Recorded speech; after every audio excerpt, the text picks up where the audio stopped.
Hey everyone, welcome back to the channel. Today's topic of conversation is hydration and its impact on kidney stone passage. Now, we get questions all the time with regards to little spikes up in pain while people are dealing with kidney stones, and it almost always has to do with hydration. So, the intent of today's presentation and video is really to kind of walk you through to help you better understand what's happening underneath the surface and how proper hydration can help you fix those little peaks in pain that you experience while you're trying to pass a kidney stone. Now, if you're interested in this information in a written format, we would encourage you to check out our education blog series on our website. There is a link down below in the description. And before we move on, please smash that subscribe button. This gets us in front of fellow kidney stone sufferers like you and I and gets them the information that they need. Now, let's dive in. So, before we start talking about how hydration is going to be this excellent fix for all the things that you've got going on with your kidney stones, let's talk about what dehydration looks like and some of the things that we should be looking out for when we're thinking about hydration. Now, the first thing and probably the most apparent is you're thirsty. However, by the time that you're thirsty, you're already dehydrated and it's already a little bit too late.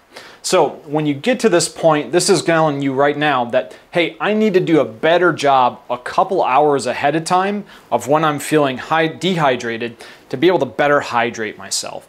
The other thing you can look out for is low urine volume, which means that you're just not urinating very much throughout the course of your day, and dark urine. Now, I don't have it on the board here, but I'm going to pop a little graphic up here in this corner, and it's going to show the different variances in color of urine. And what you're going for really is number 1 through 3, and that's clear urine to urine with a slight yellow tinge. This is indicative of being properly hydrated, and this is what you should be looking for every time that you're going to use the restroom as kind of an instant check as far as where you're at in terms of hydration.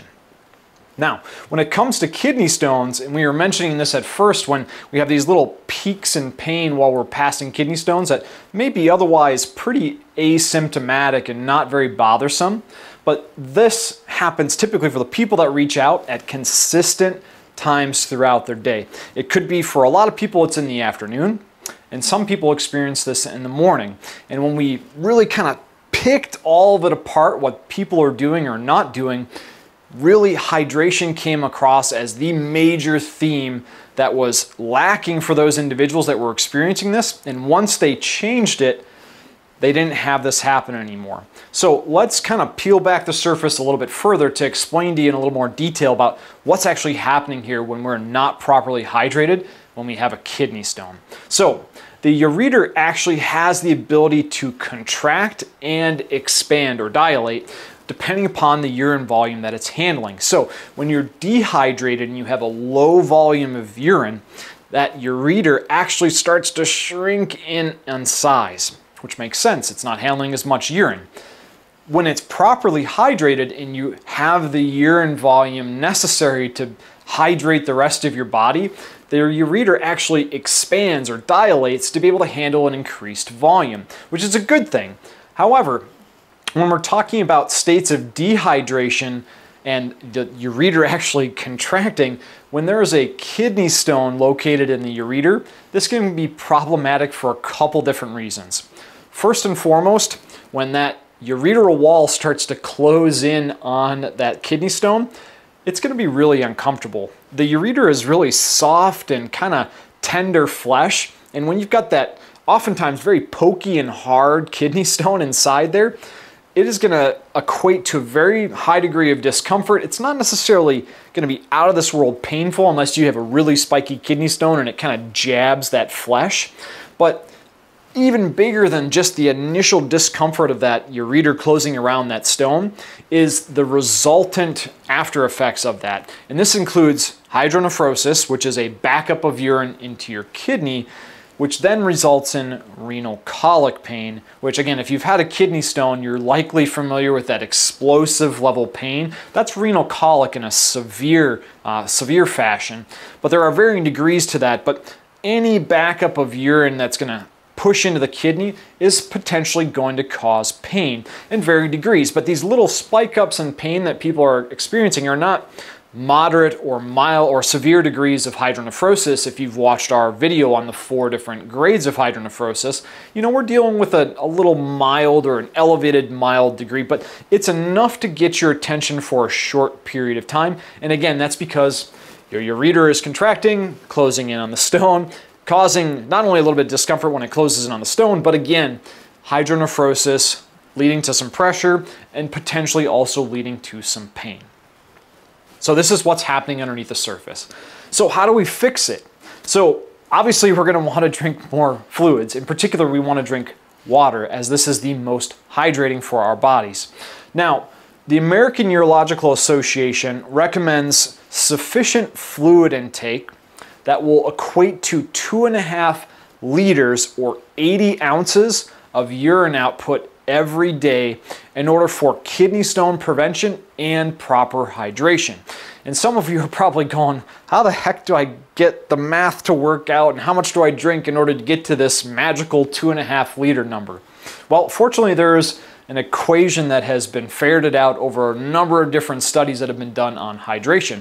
And basically it boils down to this. So for every 1 liter, which is, let's just, for the video's intents and purposes, it's roughly 32 ounces of water from, a more imperial standard, is going to equate to about 710 milliliters or 24 ounces of urine output. So basically what we can garner from this in a rough equation is about 70 to 75% of what you drink is going to leave your body in the form of urine. So you can use this as a rough estimator for what you're planning on drinking. The other variable you need to keep in mind as well is that real, and I emphasize real because I mean real whole foods like meats, fish, like dairy, fruits, and vegetables, all of those real foods contain varying degrees of moisture. And these are going to contribute to your overall hydration. So if you're eating a diet that is rich of whole foods, you're going to, and I don't mean the grocery store, but I mean of just real foods, you're going to have an elevated degree of hydration versus someone who's eating a more processed or box-style diet from the center ring of the grocery store. So if you're shopping the outer ring of the grocery store, you're likely in good shape. But if you're shopping and eating mostly from the center ring of the grocery stores, potentially going to be kind of short on hydration, and it might be why you landed yourself with a kidney stone in the first place, as I know it was for me way earlier in life. So things to keep in mind here. But when you boil all that together, not only the water that you're drinking, but also from the food that you're consuming, a safe goal would be 3 liters of fluid every single day in order to get you close to this 2.5 liters or 80 ounces of urine output every single day that the American Urological Association recommends. And some of you are probably cringing again going, Joey, that's 3 to 4 times more water than I drink on any given day. And again, I revert back to my previous statement about this may be why you're in the situation with the kidney stones that you have, but I have a few things that you can do that have been time tested that we can fix this hydration problem, but it's gonna, just like anything else, we're forming a new habit. So we have some strategies to help you get there. Now, I've been pretty fortunate or unfortunate in my career, and I've worked at a lot of different types of jobs before coming to Stone Relief. So a majority of them, I have spent some time working in an office type of environment or working from home, and I also spent some time working in retail and in outside sales. So I have a bit of a strategy for both of these situations that I personally have used over the course of the years to help me prevent kidney stones and stay hydrated. So let's dive into those quick. The first strategy is, I call it the office strategy, but really if you're stationary, you have a solitary working location that you don't have a lot of variability in your day, you're not being pulled to a location to go help a customer, things along those lines, you're relatively stationary. This strategy is going to be for you. So the first thing that you're going to want to do is you're going to want to get yourself a 1 liter bottle of water. Now, I typically recommend stainless steel or glass when I'm drinking out of these things on a daily basis. Plastic is bad news, guys, and leaches a lot of really bad chemicals into the water that you're drinking.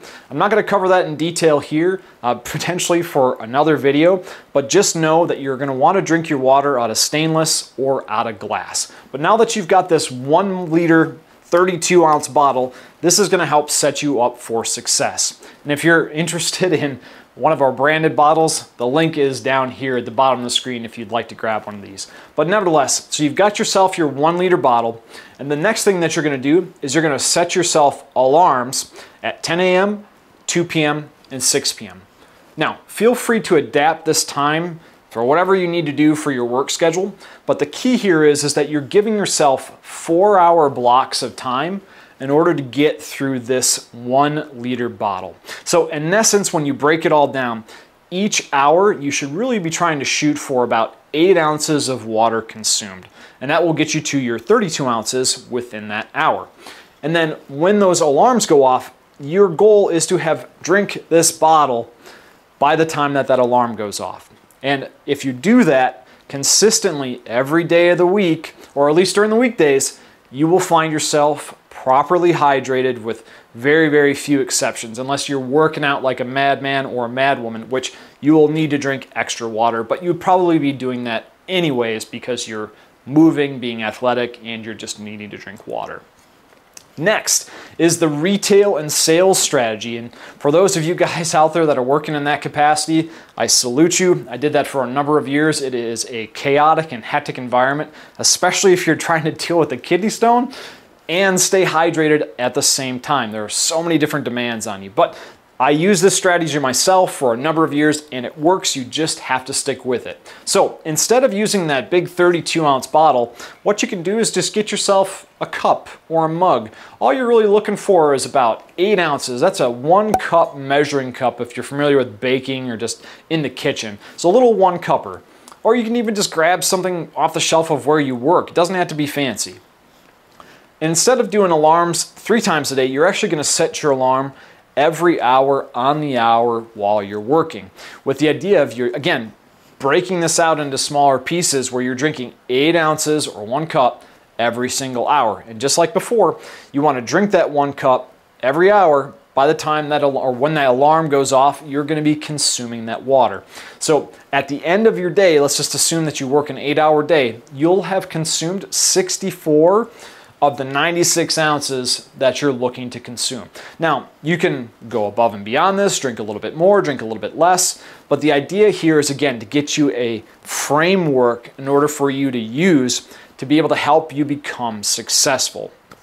Now, let's talk about sticking with this, because as in establishing any new kind of habit, there's a lot of things out there that are going to get in your way and potentially derail you from establishing this new healthy habit. So the biggest thing is just sticking with it. These alarms, whether you're doing it from an office strategy standpoint or you're doing it on the hour every hour in a retail situation, they're going to sneak up on you. And that's okay. We don't need to be super dogmatic about this, but as long as you're somewhere in the window as close as you can be to when that alarm is going off and finishing that bottle, you're going to be in a better position than you were probably the day before or the month before or the week before, or whatever it might be. You're doing something intentionally for your health, and this is going to help. The other thing too is, at least what I found, is try to gamify it. So for me, the incentive that worked best for me, especially when I got into an office environment, was I had to chug the bottle. Like, if I wasn't anywhere near finished with this, I had to chug this whole darn thing. And I didn't like to do that. So that was enough of a painful incentive for me to make sure that I finished this by each one of those alarms throughout the course of my day. Now, I do want to make one note here. For any of you people that are suffering from a kidney stone while it's still in the ureter, I would really encourage you to skip this chug the bottle type of step, because if there's a stone in your ureter, unless it's located all the way down at the lowest part of the ureter, almost meeting the bladder, this can cause some pretty negative consequences, and you should not chug water if the stone is in anywhere between the mid to the upper ureter. This can cause some severe hydronephrosis and actually can lead to more pain. So find another way to gamify for yourself. So instead of chugging the bottle, save that for when you've passed your stone and you're just looking to be consistently hydrated.